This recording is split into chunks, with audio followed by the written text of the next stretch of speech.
Assalamualaikum warahmatullahi wabarakatuh. Alhamdulillah wassalatu wassalamu ala Rasulillah wa ala alihi wa sahbihi wa mawalah amma ba'd. Alhamdulillah, puji syukur kita panjatkan kehadirat Allah Subhanahu wa taala yang mana alhamdulillah sampai saat ini kita semuanya masih diberikan kesehatan walafiat oleh Allah Subhanahu wa taala, yang mana ini semuanya adalah wasilah kita, sarana kita untuk lebih dekat kepada zat Allah Subhanahu wa taala. Hadirin wal hadirat, jamaatul muslimin wal muslimat, santriwan santriwati SMP Al Musinin, mudah-mudahan kita semuanya ada dalam keridhaan dan keberkahan dari Allah Subhanahu wa taala, dan mudah-mudahan segala amal kebaikan kita pada hari ini diterima oleh Allah Subhanahu wa taala, dan mudah-mudahan segala kekhilafan, kesalahan, kealfaan kita diampuni oleh Allah Subhanahu wa taala. Amin amin ya Allah ya rabbal alamin. Seperti biasa, sebelum kajian mila kita berdoa, bertawasul, meminta, bermunajat kepada Allah Subhanahu wa taala dan bersalawat kepada baginda Nabi kita Muhammad sallallahu alaihi wasallam. Yang pertama, mudah-mudahan kita diberikan kesehatan walafiat lahir dan batin oleh Allah Subhanahu wa taala, diberikan kemudahan dalam melaksanakan kebaikan, diberikan kesabaran dalam melaksanakan ketaatan, dipanjangkan umur, dibanyakkan rezeki dan penuh dengan keberkahan ketaatan kepada zat Allah Subhanahu wa taala. Yang kedua, mudah-mudahan yang lagi sakit akhiriyah atau batiniah, mudah-mudahan Allah Subhanahu wa taala diberikan kembali dan diberikan kesehatan wa taala, dan lebih-lebih untuk meningkatkan keimanan, ketakwaan kepada wa taala. Yang punya hajat, apapun hajatnya, oleh Allah Subhanahu wa taala mudah-mudahan diberikan kemudahan, diberikan kelancaran, kesuksesan dalam berhajatnya. Yang punya hutang, mudah-mudahan Allah Subhanahu wa taala diberikan kemudahan, diberikan kelancaran, dibanyakan rezekinya sehingga bisa melunasi hutang-hutangnya. Yang punya anak lagi mencari sekolah, lagi kuliah, lagi mesantren, mudah-mudahan Allah Subhanahu wa taala dimudahkan dalam mencari ilmunya, diberikan ilmu yang bermanfaat, menjadi anak yang saleh-saleha, berguna bagi agama, bangsa dan negara. Yang lagi usaha, apapun usahanya itu, mudah-mudahan oleh Allah Subhanahu wa taala diberikan kemudahan, diberikan kelancaran, diberikan banyak rezekinya, banyak pelanggannya, dan bisa penuh dengan ketakwaan, keberkahan dari Allah Subhanahu wa taala, dan lebih-lebih lagi lebih dekat, lebih mendatangkan, menyebabkan kita lebih dekat kepada Allah Subhanahu wa taala. Yang punya lagi ngandung, lagi mempunyai anak, oleh Allah Subhanahu wa taala diberikan kemudahan, disehatkan bayi yang dikandungnya, disehatkan ibunya, dimudahkan lahirannya, jadikan anak yang soleh soleha, dipanjangkan umur, banyak rezekinya, dan menjadi anak-anak yang berguna bagi agama, bangsa dan negara. Yang belum punya anak, mudah-mudahan Allah Subhanahu wa taala cepat diberikan anak yang mana diberikan amanah oleh Allah Subhanahu wa taala untuk lebih mendekatkan diri kepada zat Allah Subhanahu wa taala. Yang belum punya pasangan hidup, mudah-mudahan Allah Subhanahu wa taala didatangkan hamba-hamba yang terbaik, hamba-hamba yang saleh-salehah menurut Allah Subhanahu wa taala, untuk bisa mengarungi keluarga yang sakinah, mawaddah, warahmah. Amin amin ya Allah ya rabbal alamin.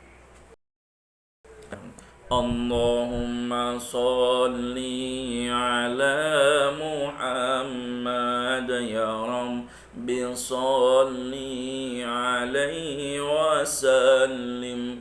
Allahumma salli ala Muhammad ya Rabbi salli alaihi wa sallim. Rabbi fanfa'na ببركاته واهدنا الحسنى بحرمته.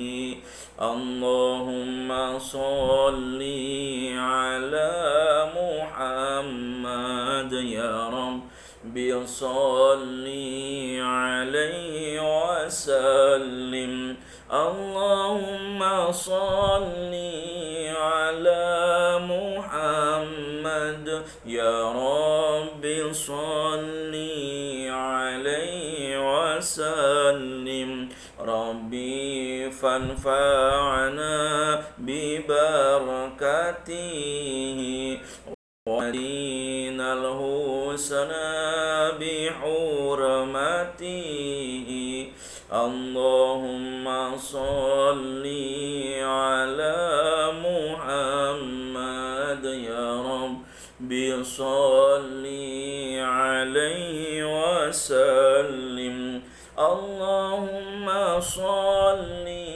على محمد يا رب صل عليه وسلم اللهم صل على سيدنا محمد وعلى آل سيدنا محمد. Ya, kitabnya Bismillahirrahmanirrahim. Faslun, ini fasal syurutul khutbataini, masih menerangkan tentang sholat Jum'ah. Ini menerangkan syarat dua khutbah dalam Jum'at. Ini menerangkan syarat dua khutbah dalam Jum'at. Ada berapa? Asyaratun, ada 10.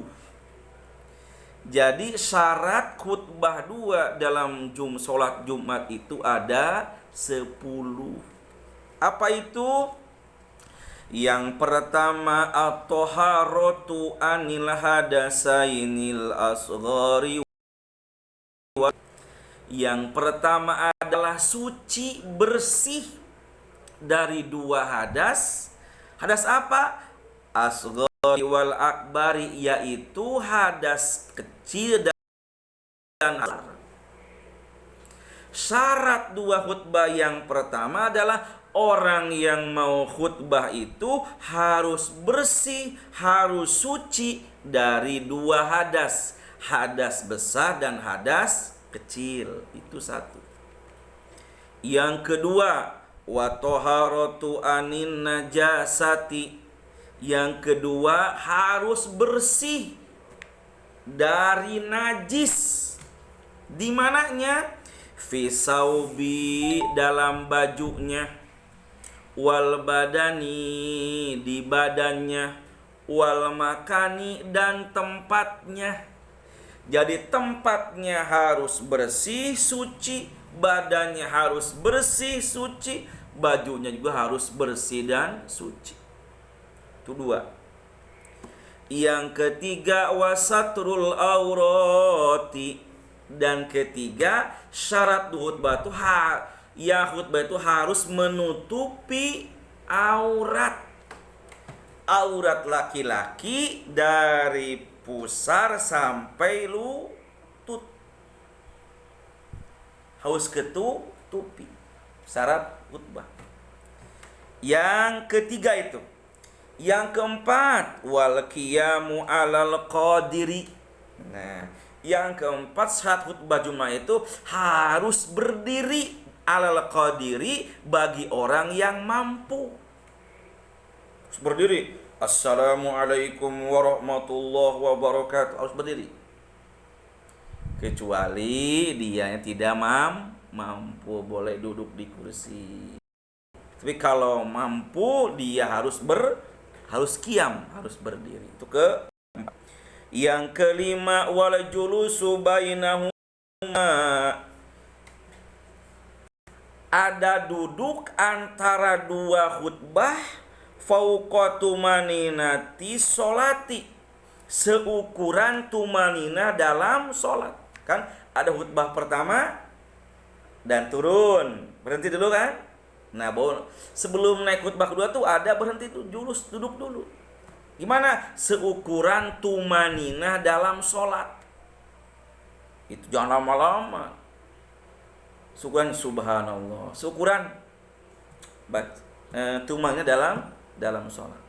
Itu yang kelima. Yang keenam, wal muwalatu bainahuma. Harus terus menerus. antara khutbah satu, khutbah duduk dulu dan khutbah kedua. Ini mah khutbah pertama selesai duduk dulu, ngopi, nggak boleh. Nggak baru khutbah kedua, nggak, harus mualah, harus terus menerus. Khutbah pertama selesai duduk sebentar, kemudian dalam sholat langsung berdiri lagi, khutbah yang kedua.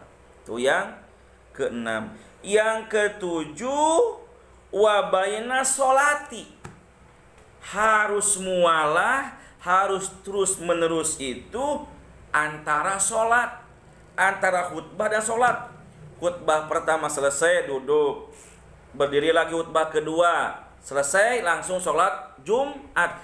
Jangan berhenti dulu, diam, habis khutbah dua tuh diam dulu, apa dulu, nggak boleh. Tidak, harus mualat, terus menerus. Itu yang ketujuh. Yang kedelapan, wa antakuna bil arabiyah. Yang kedelapan, wa antakuna, mesti berbahasa pakai bahasa Arab. Nah, dalam hal ini khutbah Jumatnya harus bahasa Arab.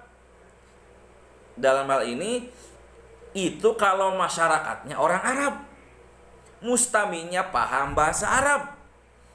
Kalau mustaminya tidak paham bahasa Arab, harus biqadri ukulihim, sesuai dengan kemampuan otaknya. Kalau orang Sunda ya pakai bahasa Sunda, kalau Inggris ya bahasa Inggris. Kalau yang paham ya bahasa Indonesia. Kalau bisa bahasa ya bahasa Jawa, bahasa Sumatera, bahasa Minang, bahasa Palembang, sesuai dengan mustami yang sholat Jum'ah. Jangan ini mah sholat Jum'ah dari awal sampai pakai bahasa Arab, ya gak paham mustaminya apa yang dibawa setelah sholat Jumat. Apa tadi contohnya? Imamnya masuk dari awal sampai akhir, ditanya mustaminya tadi ngomong apa, khutbah tadi hasilnya apa, gak tahu, gak ngerti. Usbi qadri uqulihi, menyesuaikan dengan yang ada. Itu yang kedelapan. Yang kesembilan, wa ayyasma'aha arbaun, mesti didengar oleh 40 orang. Ini dalam madhab Syafi'i tadi itu. Kan kalau bahasa Syafi'i itu sah Jumat kalau ada 40 orang. Tapi madhab yang lain, Imam Hanafi enggak, 4 juga bisa Jumatan. Kalau kata Imam Malik, enggak, 20 juga bisa, 30 juga bisa. Nah, kalau ini adalah masalah ikhtilaful ulama, ijtihad para ulama, harus saling menghormati dan menghargai. Itu yang ke-9. Yang ke-10, wa antakuna kullaha fi waqti zuhurin, dan mesti dilaksanakan itu semua khutbah Jumat dan sholat Jumat itu ketika sudah datang waktu zuhur. Tidak boleh khutbah Jumat sebelum waktu duhur.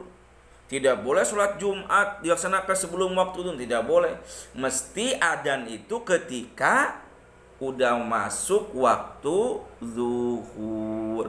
Maka kalau ini yang 10 ini terpenuhi semuanya, maka Jumatannya, khutbah Jumatnya sah.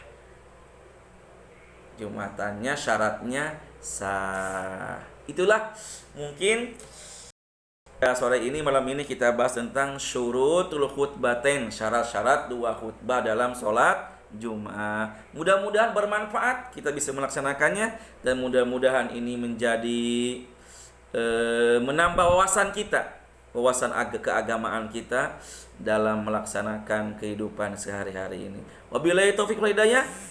Wallahu a'lam bishawab. Wassalamualaikum warahmatullahi wabarakatuh.